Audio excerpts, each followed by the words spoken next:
Hi. அப்போ என்னென்னா கமருதீன் 2 சைடும் நின்றுட்டு ஒரு நாடகம் நடிக்கார். என்னத்துக்குன்னு தெரில. ஏன்னா பார்வதி இன்டர்வியூவில் நம்ம பார்த்தோம். யார் சொன்னால் எனக்கு என்னன்னா உங்களோடலாம் பேசாமல் இருக்க மாட்டேன் அப்படின்னு சொன்னார். ஆனால் அந்த சைடு பார்த்தா அந்த கேங்கு கூடயும் சேர்றாரு.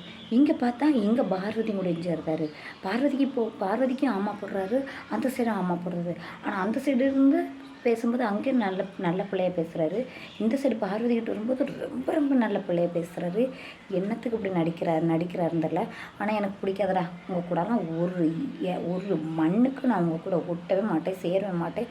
எனக்கு ஏன் வழி, உங்கள் கூட பேச மாட்டேன், என்ன ப்ரோக்ராம் வச்சாலும் நான் வரமாட்டேன்னு சொல்லி அங்கே போய் நல்ல பிள்ளை போல வேஷம் போடுறது, இங்கே வந்து அதுக்கு மேலே நல்ல பிள்ளை வேஷம் போடுறது.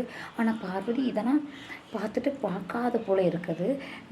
ஏன்னா பாக்கி உள்ளவங்க தான் இவங்கள பேசுகிறாங்க, இவங்க ஒன்றுமே யாருமே பற்றி பேசாத போல் இருக்காங்க. ஆனால் கமருதீன் நல்லா நடிக்கிறாரு.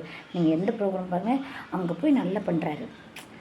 திவ்யாட்ட எல்லாருக்கிட்டையும் போய் அரோராட்ட போயெல்லாம் நல்லா சீன் பண்ணுறாரு, நல்லா பேசுகிறாரு. ஆனால் இங்கே வந்து அப்படியே நான் எங்கடா பேசுகிறேன், அவங்க தான் என்கிட்ட வழியே பேசுகிறாங்கன்னு ஒரு சீனை போடுறாரு. அது என்னத்துக்குன்னு தெரியல, அப்படி பண்ணுறாரு. இவங்க இன்டர்வியூலாம் பார்க்கும்போது அப்படி தான் இருந்துச்சு. இவர் தான் போய் வழியே அங்கே போய் பேசினார். அந்த இன்டர்வியூவில் போனார். டவுல் எடுத்து எந்த இடத்துலையுமே திவ்யா கேக்கில் இவராக தான் போய் வழியை கொடுத்தாரு.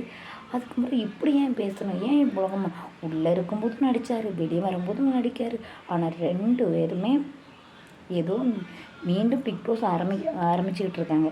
இது முடியாது, இவங்க பிக் பாஸ் ஆரம்பிச்சுக்கிட்டே இவங்க 2 பேரும் சேர்ந்து ஏதோ ஒரு பிளான் பண்ணிக்கிட்டு இருக்காங்க. ஏதாவது எடுக்கணும். இவங்க தான் சொல்கிறாங்க அரைச்ச மாவு அரைக்கக்கூடாது, ஆனால் இவங்க தான் அரைக்கிறாங்க.